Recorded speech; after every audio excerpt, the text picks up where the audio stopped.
대선을 34일 앞두고 이재명 후보의 부인 김혜경 씨의 과잉 의전 논란이 새로운 변수로 떠오르고 있는 모양새입니다. 오늘 저녁에 열리는 대선 후보 TV토론이 부동층 표심에 어떤 영향을 미칠지도 최대 관심입니다. 추은호 해설위원과 짚어보겠습니다. 어서 오세요. 네, 안녕하세요. 안녕하세요.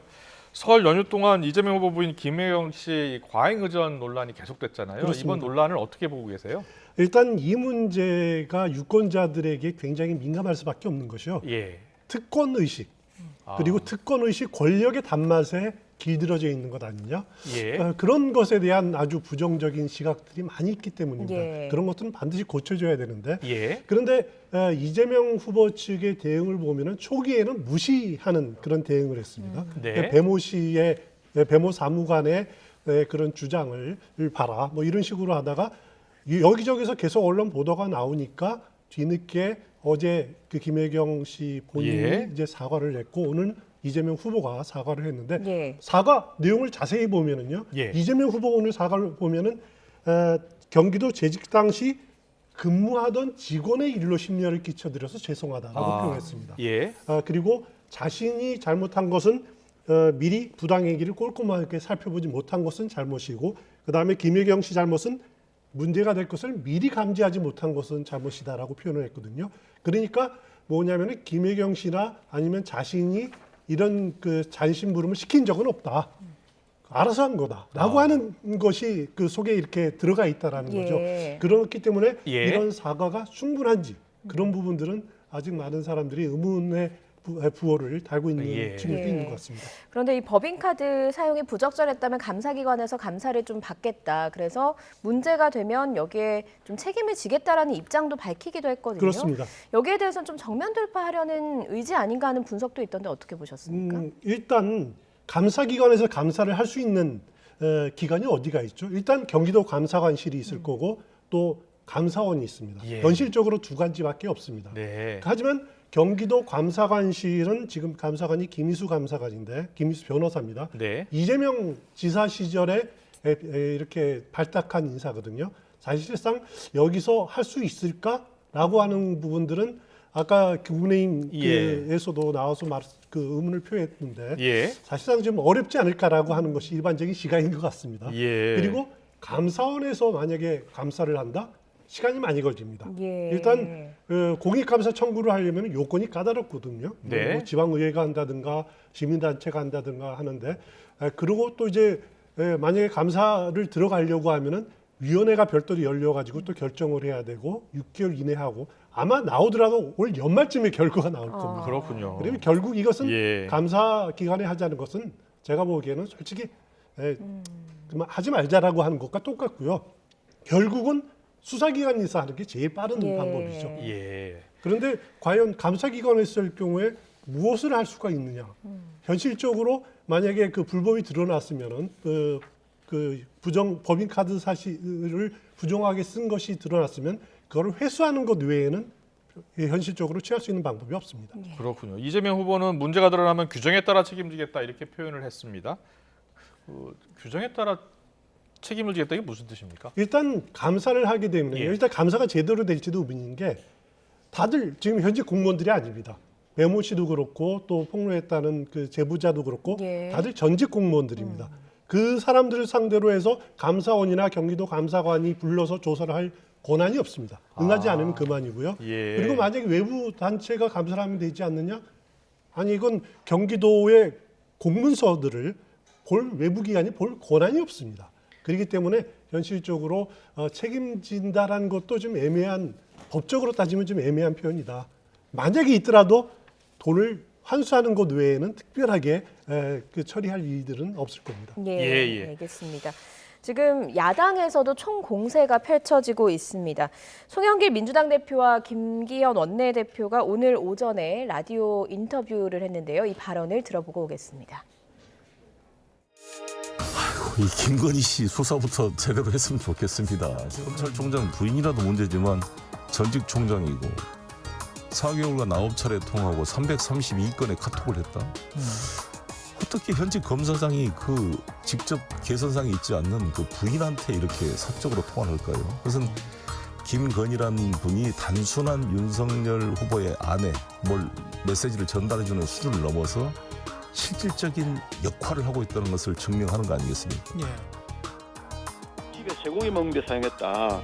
심지어 제사 지내는 집에 제사 지내는 그 제수용 무슨 음식 종류 구입한 데서 사용했다. 이런 얘기가 돈단 말이죠. 이런 형태로 도지사의 삶을 살았다 그러면 나라의 삶을 살 때는 어떻게 되겠냐는 게 엄청 겁이 나고요.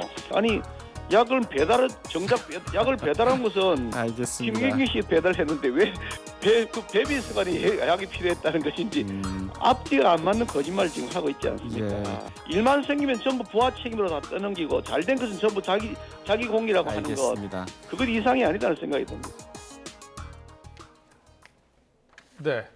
일단 민주당은 김명현 씨 논란과 관련해서 지금 송 대표도 이야기했습니다만 김건희 씨 수사부터 제대로 하라 하면서 지금 역공에 나선 모습이거든요. 어떻게 보셨어요? 그렇습니다. 듣기에 따라서는 역공이고 예. 또 달리 보면은 이제 물타기다 이렇게 예, 볼 수 있는데 이 그 송영길 대표의 인터뷰가 이재명 후보의 사과 이전에 했기 예. 때문에 예. 그때는 아마 그 나름대로 보호하려고 하는 그런 전략을 썼을 겁니다. 그러다가 이재명 후보가 사과를 했기 때문에 지금은 이렇게 적극적으로 물타기보다는 오히려 엎드리는 것이 낫다라고 판단했을 가능성이 상당히 높습니다. 왜냐하면 이 문제가 앞서 말씀드렸듯이 권력의 단맛에 익숙해진 것 아니냐? 유권자들 굉장히 불쾌하게 느낄 수 있는 부분들이기 때문에 예. 여기에 대해서 뭐 물타기를 했다라든가라고 하는 이미지가 강해지면 오히려 역효과가 날 수 있습니다. 예. 지금은 네. 잘못했다라고 인정하는 것이 오히려 더 최선의 방법이 아닌가 싶습니다. 사실 그동안 그 윤석열 후보의 배우자 김건희 씨 관련 의혹이 많이 나오면서 민주당이 배우자도 결국은 검증의 대상이다 이런 이야기를 계속했고 후보도 그런 얘기를 했잖아요. 이재명 후보 측에서도. 그렇습니다. 민주당 입장에서는 상당히 난감한 지금 화제가 되지 않을까 싶거든요. 그렇습니다. 그래서 이제 조금 전에 말씀드렸듯이 민주당으로서는 사실 이 문제에 어떻게 보면은 후보의 문제지만은 사실 진상을 정확하게 파악하기 좀 어려운 측면들도 있을 겁니다. 예. 도지사 시절의 일이고 네. 그리고 또 배우자와 관련된 일이기 때문에 초기에 진상을 제대로 파악하는 것이 굉장히 어렵고 지금이라도 그 진상을 다 완벽하게 알기에는 어려운 상황이 있을 겁니다. 네네. 그래서 민주당의 초기 대응 방법이 배모 씨에게 물어봐라. 배모 씨의 응답으로 대신하겠다. 아니면은 가짜 뉴스다. 심지어는 이제 법적 대응하겠다라고까지 하다가 지금은 잘못했다라고 하는 식으로 넘어가지 않습니까? 예. 지금으로서는 최선의 방법은 면목 없는 일이다. 국민에게 용서를 구한다라고 하는 대응이 최선의 방법이 아닌가 이런 예. 판단이 됩니다. 과거 김건희 씨의 허위 이력 논란 때 국민의힘의 대응, 윤석열 후보의 뒤늦은 사과에 대한 논란, 지적이 있었잖아요. 그렇습니다. 그것과 비교하면 좀 어떻습니까? 그때하고 비슷한 양상입니다. 예. 그때 지금도 민주당이 대응이 명확하지가 않고 뒤늦었고 그리고 후보가 사과를 했지만은 사과가 무엇을 잘못했는지가 명확하지가 않습니다. 예. 그러니까 내가 시키는 일은 아니다라고 계속 차단을 하고 있는 거죠. 포괄적인 사과에 불과하다는 거죠. 그런 부분들이 이게 사과문을 보는 국민들이 아주 속 시원하게 의혹이 해소됐다 이렇게 예. 느끼기에는 부족한 감이 없지 않아 있습니다. 예, 앞서서 이재명 후보가 이야기한 감사는 시간이 좀 오래 걸릴 거다 이렇게 설명을 해주시지 않았습니까? 그런데 국민의힘 경우에는 검찰에 좀 고발을 하겠다 이렇게 총공세를 펼치려는 모습이거든요. 그렇습니다. 국민의힘으로서는 이 문제가 아주 지금 양측의 지지율이 박빙인 상황에서는 굉장히 이 문제를 계속 걸고 넘어지는 것이 어떻게 보면 박빙일 지지율을 조금이라도 예. 유리하게 이끌 수 있는 중요한 소재인 것은 사실이죠. 예. 네. 하지만 모든 그 일들은 그 공격이 과하면 결국 또 부메랑으로 돌아올 예. 수밖에 없을 겁니다. 예. 그런 점들을 염두에 둬야 될 것 같고요.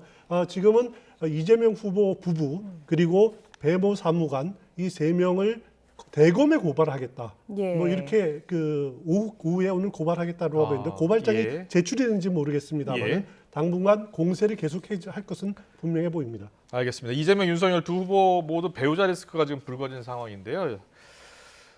이렇게 대선에서 배우자 의혹 리스크가 전면에 부각된 사례가 있었나요? 그런 일은 저도 처음 보는 것 예. 같고요. 예. 사실 이번 대선은 네거티브 요인이 워낙 많아가지고 네거티브 요인이 아주 크게 이렇게 비중이 있게 떠올랐다가 또 사그러들면 또 다른 네거티브 요인이 또 올라오고 예.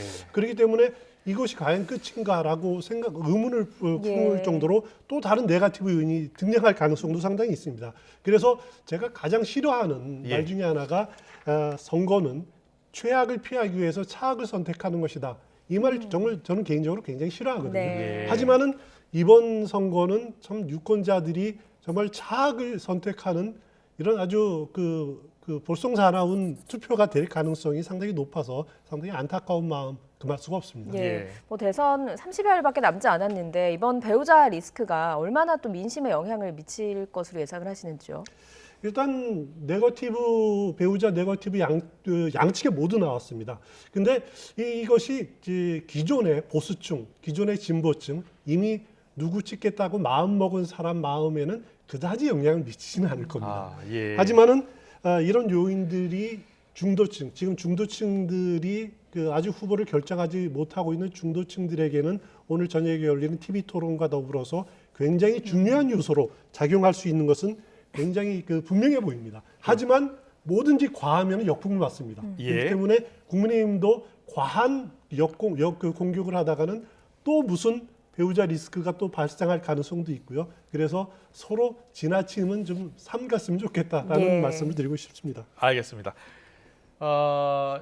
이와는 반대로 안철수 후보 같은 경우에는요. 설 연휴에 부인 김미경 교수, 딸 안설희 씨와 함께 의료봉사에 나섰더라고요. 그렇습니다. 가족 리스크 없는 후보를 강조하는 모습인데 이게 지지율 반등에 좀 효과가 있을까요? 어떻게 보세요?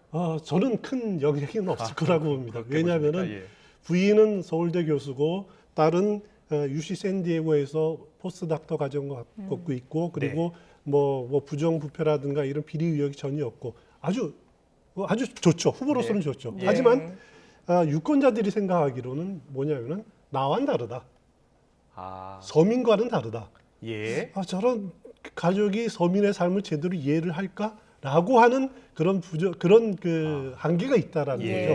그렇기 때문에 안철수 후보의 지지율 상승으로 곧바로 이어질 거다. 저는 개인적으로는 어렵지 않을까라는 생각이 듭니다. 예. 알겠습니다. 안철수 후보 의료 봉사를 했고요. 설 연휴에 표심 잡기 위해서 후보 그리고 당 움직임 상당히 분주했습니다. 모아봤는데요. 영상으로 보고 오겠습니다.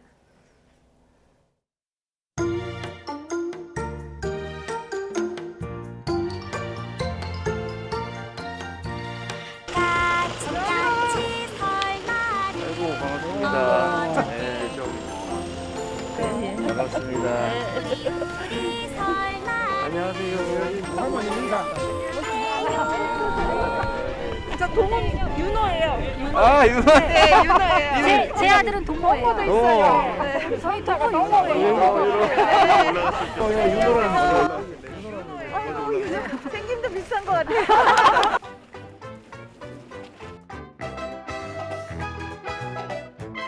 그렇죠, 우리 집안이. 그러네. 갑자기 기가 막히는데.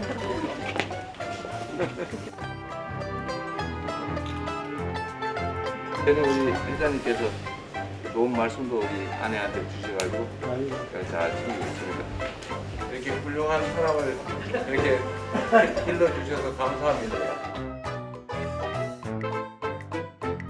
우리 국민 여러분께서도 어려운 환경이긴 하지만 새해 복 많이 받으시고 모두 건강하시면 좋겠습니다. 고맙습니다.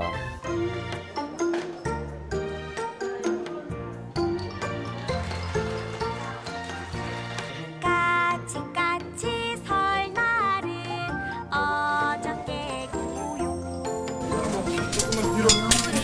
우리 설날은 오늘이래요. 우리 사령관님 왜 계시나? 여기가 그러면 6.25 때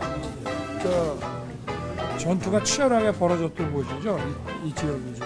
이쪽 지역보다는 이쪽 지역은 이제 강이 있다 보니까 네. 북한에서 넘어오기가 좀 어려웠습니다. 그렇죠. 그래서 주로 이제 넘어온 곳이 우리 해병대 전 사령관님께서 제적봉이라고 명명을 하셨다고 예, 해서 금정 원래 여기가 제적봉인데 이제 6.25 끝나고 박정희 대통령께서 애기봉으로 애기봉은 김포죠. 김포 지역이고. 그래서 여기를 제적봉으로 다시 여기는 이제 해병대 사령관이 이름을 지었고. 아니 카메라 이제 안 보이는데 됐어 그냥. 네, 오늘은 우리 고유의 명절인 설날입니다. 이렇게 평화전망대에 와서 보니 국력당이 손에 닿을 듯합니다. 이북 도민들을 생각하니 마음이 아픕니다. 하나, 둘, 셋. 화이팅!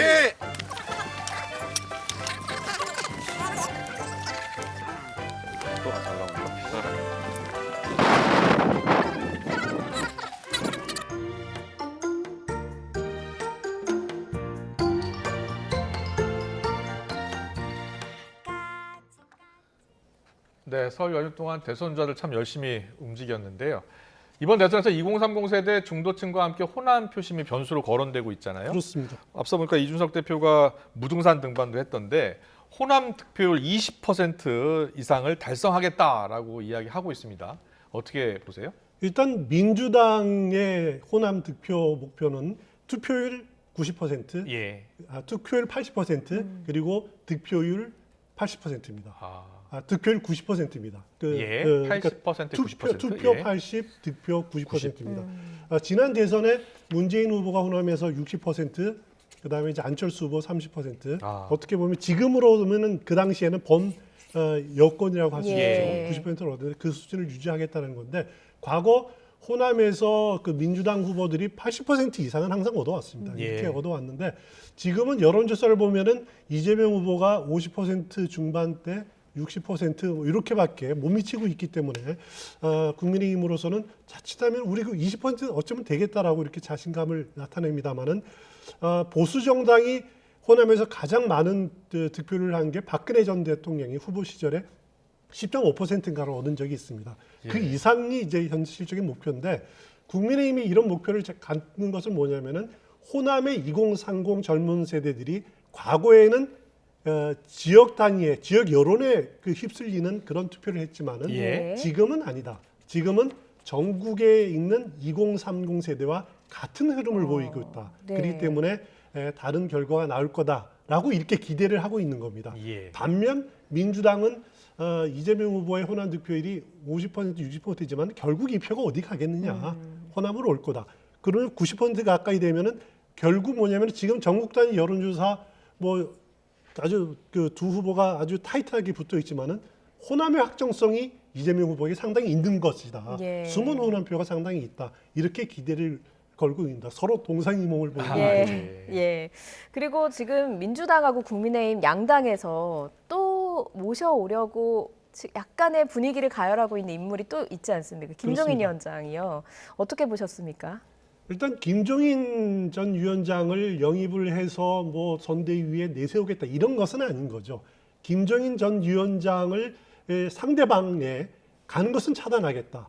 최소한 중립화시키겠다라고 하는 겁니다. 그 김종인 위원장이 뭐 왔다 갔다 한 과거에 진영을 왔다 갔다 한 것도 있지만은 그래도 아직까지는 상징성은 있거든요. 중도층에 대한 그 상징성은 있기 때문에 김종인 전 위원장의 역할이 아무리 줄어들었다고는 하지만은 그래도 상대 진영에 가면은 그건 사실 우리한테 마이너스 요소인 거죠. 예. 그렇기 때문에 중립화시키겠다라고 하기 때문에 그런 목표로 양측 진영에서 계속 러브콜을 보내고 있다 이렇게 보시면 될 것 같습니다. 예, 알겠습니다. 오늘 저는 8시 첫 사자 TV 토론 열리는데 여기에 대해서 좀 여쭤볼게요.